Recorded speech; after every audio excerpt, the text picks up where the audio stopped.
Perkenalkan, nama saya Bayu Ilham, berasal dari Prodi Peternakan, Fakultas Peternakan, NIM E121074. Saya akan menjelaskan tentang ibadah mahdo dan khairul mahdo. Umat Islam diwajibkan untuk beribadah kepada Allah Subhanahu wa Ta'ala, sebab hanya kepada Allah manusia menyembah dan meminta pertolongan.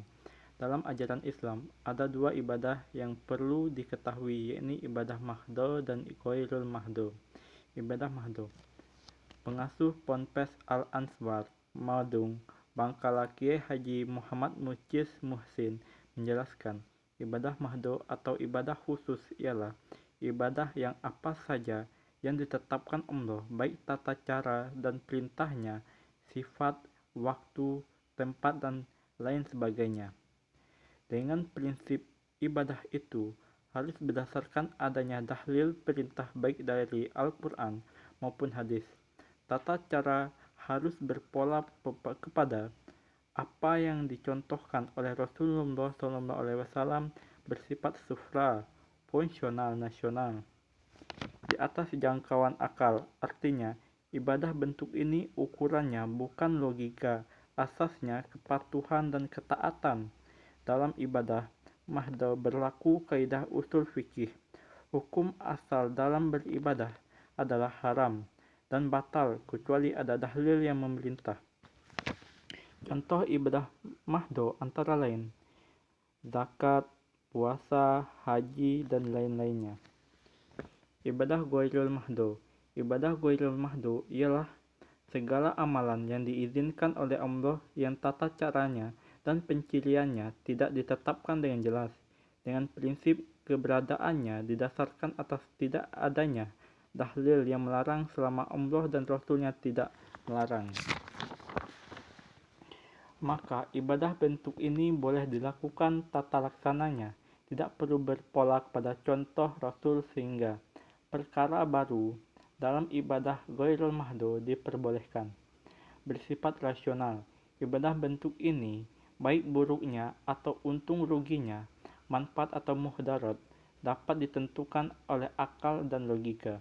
Sehingga jika menurut logika sehat, itu buruk dan merugikan, maka tidak boleh dilakukan. Asasnya manfaat, selama itu bermanfaat maka boleh dilakukan. Dalam ibadah ghairul mahdo, jangan bertanya mana dalil yang memerintah. Contoh ibadah khairul mahdo antara lain masalah furu, zikir, dakwah, dan lain-lainnya. Baiklah, dalam contoh praktik ini saya ambil sebuah contoh berwudu. Dalam berwudu kita harus mengetahui syarat sah wudu yang harus dipenuhi. Yang pertama Islam, yang kedua tamyiz. Yang dimaksud tamyiz adalah orang yang telah balik dan dewasa. Yang ketiga, bersih dari haid dan nifas. Yang keempat, bersih dari sesuatu yang dapat mencegah basuhan air ke kulit terhalang. Yang kelima, bersih dari susunan yang dapat merubah air seperti zat faran. Yang keenam, mengetahui rukun wudu, fardu, dan wudu. Yang ketujuh, tidak meyakini bahwa rukun wudu tersebut merupakan sesuatu yang sunnah. Yang kedelapan, airnya suci. Yang kesembilan, masuk waktu sholat. Yang kesepuluh, berulang-ulang. Dalam berwudu ada 7 jenis air yang diperbolehkan digunakan, yaitu air hujan, air laut, air sungai, air sumur, air mata air, dan air salju, dan air dari hasil hujan es. Kita mulai saja untuk praktiknya. Bismillahirrahmanirrahim. Nawaitu doa li rafa'il hadasi asgharil fardu lillahi ta'ala.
Bismillahirrahmanirrahim. Asyhadu an la ilaha illallah wahdahu la syarikalah wa asyhadu anna Muhammadan abduhu wa rasuluh.